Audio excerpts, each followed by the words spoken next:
Alors, ça y est, on est prêt. Je vais vous parler de la rééducation après un verrouillage bipolaire ou une butée d'épaule. En fait, j'ai choisi de pas faire une partie rééducation verrouillage bipolaire et une partie rééducation butée d'épaule. On verra juste les différences au fur et à mesure des phases. Alors, on va rapidement rappeler les indications, le choix de la chirurgie, mais tout ça, ça a déjà été traité, la technique chirurgicale, les effets de la chirurgie qui finalement sont intéressants pour nous rééducateurs. La rééducation post-opératoire, évidemment, c'est ce qui nous intéresse le plus dans cette présentation. Alors, d'abord, le choix en fait de la technique chirurgicale, on a bien compris finalement que si on a un petit souci sur la glaine, un arrachement osseux et une encoche humérale, bah, finalement c'est quand même ce qui va faire le choix en fait de la technique chirurgicale. Et puis, comme disait Pierre en préambule, c'est finalement tout le cas du patient, hein, le cas général. Donc c'est des luxations récidivantes, on va plutôt choisir une butée. L'âge, quelqu'un qui est vraiment jeune, pareil. Le niveau et le sport pratiqué, évidemment, si on a un sport à risque avec du contact ou alors comme le hand par exemple, avec des armées qui peuvent être bloquées. Et évidemment, le sportif de haut niveau, il va forcément être plus stable avec une butée. Et puis, l'hyperlaxité de l'épaule, on a pas mal de problèmes là-dessus, sur cette hyperlaxité. Et là, par contre, le chirurgien va plutôt choisir la butée. La technique, très très rapidement, mais on l'a vu, la technique du verrouillage bipolaire. Dans un premier temps, le verrouillage antérieur, avec la réinsertion du labrum, de la capsule et du ligament gléno-huméral inférieur plus tôt. Donc finalement, on va en parler ensuite dans la première phase de rééducation parce que c'est ce qui va nous limiter. En tout cas, il faudra faire attention à la rotation externe. Et puis la capsuloténodèse postérieure de l'infraépineux. Et c'est là où il ne faudra pas forcer non plus en rotation interne. Alors on voit qu'il y a débat finalement hein, entre nos différents chirurgiens, mais finalement, il faut juste rester prudent, je crois. Et c'est ce qui est important. La technique de la butée, on l'a vu, le prélèvement coracoïdien, l'avivement de la glaine et de la butée pour favoriser la cicatrisation, la consolidation. Le split sous-scapulaire, et évidemment ce qui nous intéresse, c'est vraiment que ce soit bien dans le sens des fibres, ce qui va nous permettre de travailler un petit peu plus précocement.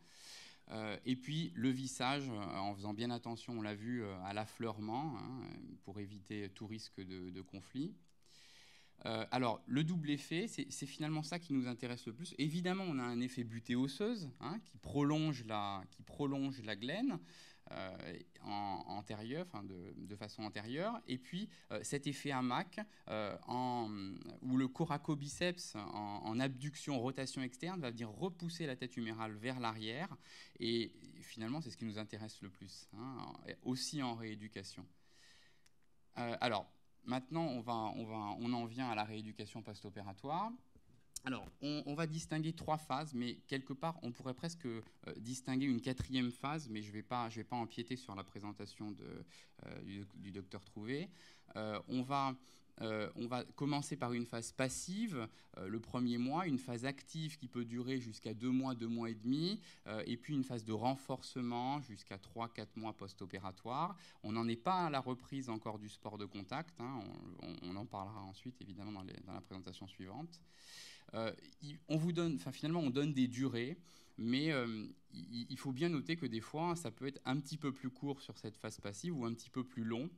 Et il faut surtout sur cette phase passive, on va voir qu'on va commencer une récupération d'amplitude et du coup finalement il nous faut vraiment une récupération quasi totale à la fin du premier mois pour pouvoir entamer cette phase active. Donc il ne faut pas hésiter à retarder un petit peu cette phase active. Alors une phase passive précoce, elle commence dès le lendemain de l'intervention. On va mobiliser le patient. Alors d'abord, l'immobilisation, elle est finalement relative. Hein. Chez nous, on immobilise avec un Dujarrier en rotation interne.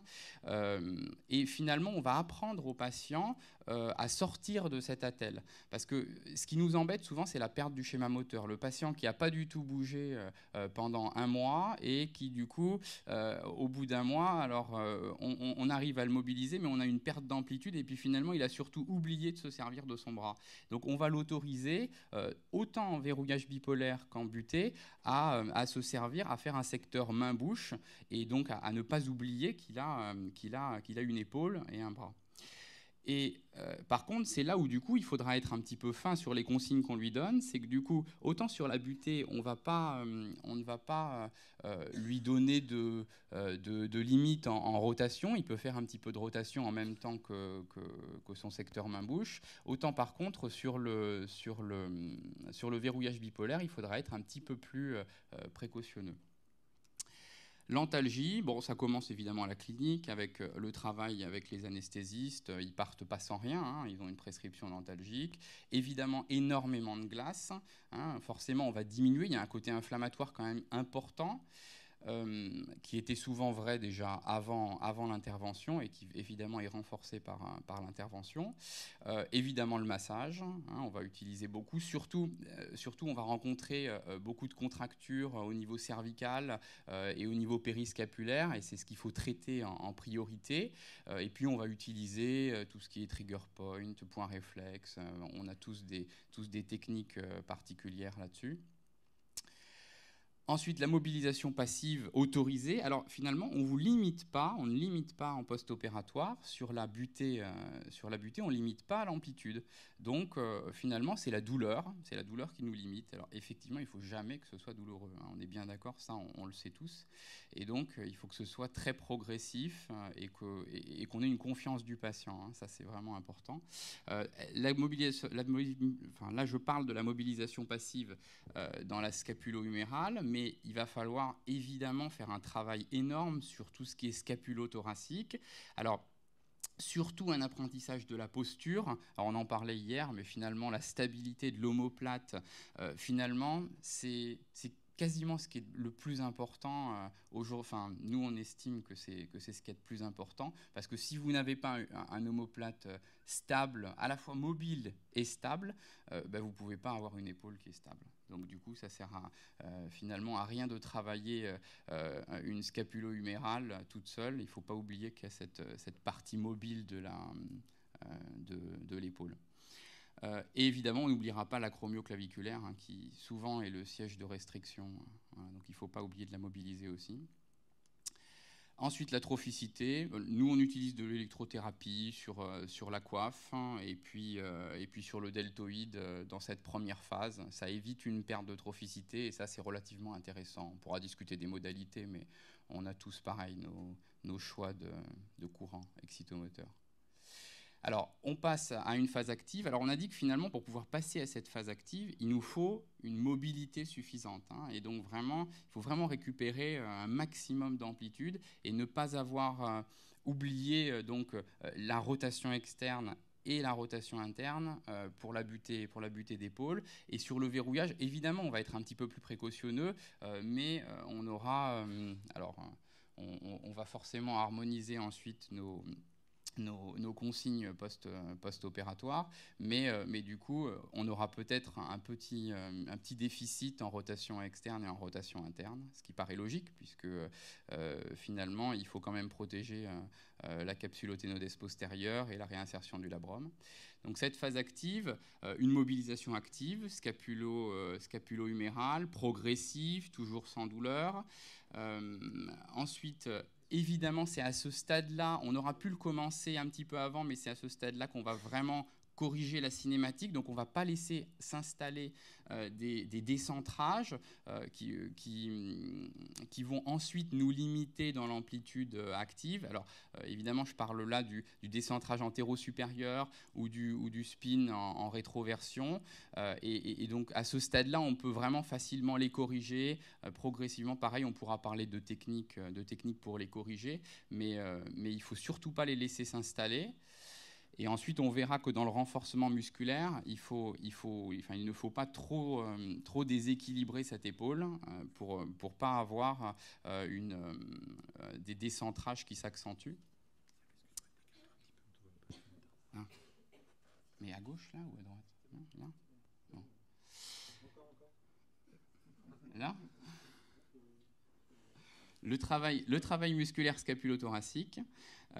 Alors, évidemment, finalement, on l'aura déjà entrepris, ce travail musculaire, en première phase, mais finalement, c'est vraiment juste une posture, juste un travail du trapèze inférieur. Parce que quelque part, si vous commencez déjà dans l'attelle, apprenez déjà aux patients à se redresser, à avoir une bascule de l'omoplate postérieure efficace, et déjà, vous allez gagner énormément d'amplitude dès les premières semaines de rééducation. Et donc, déjà dans cette phase active, on peut vraiment intensifier ce travail sur aussi le dentelé antérieur, hein, donc on parlait du trapèze inférieur, des rhomboïdes, mais surtout en essayant de désactiver le trapèze supérieur et l'élévateur de l'omoplate qui nous embêtent très souvent et qui parasitent la récupération. Ensuite, on peut entamer aussi, alors en milieu de phase active, un travail de la coiffe qui va être finalement statique, mais qui est stabilisant. On connaît tout à fait maintenant le côté stabilisant de la coiffe, et le fait de la travailler un petit peu précocement, ça va nous aider ensuite dans la récupération lors de la troisième phase. Et donc du coup, là par exemple, c'est l'exercice que je fais ici, aux alentours de 80 degrés d'amplitude, parce que c'est là où finalement on a un travail sur le grand pectoral qui est moins présent. On va vraiment spécifier un travail de coiffe. Et donc du coup, j'induis des compressions, tractions, et donc du coup, on va stimuler cette coiffe. On est aux alentours de 6 semaines post-opératoires. Et donc du coup, on va demander aux patients de faire la statue, de ne pas bouger. Donc du coup, on prend aucun risque en fait. Une phase de renforcement, donc on est à 2 mois, 2 mois et demi. Hein, on a vraiment une mobilité active qui est quasiment parfaite, qui doit être parfaite. On a une augmentation de l'intensité du travail de la phase 2, donc sur tout ce qui est scapulo-thoracique, on va augmenter, faire varier sur le dernier exercice, faire varier l'amplitude de la scapulo-humérale.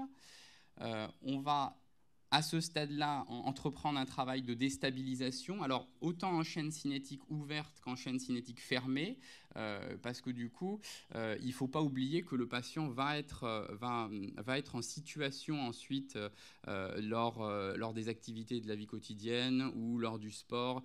Il va se retrouver aussi en chaîne cinétique fermée, et la chaîne cinétique fermée a un avantage, c'est que du coup, elle induit une compression en fait, et du coup évite tout ce qui est décentrage. Donc ça c'est vraiment très très intéressant.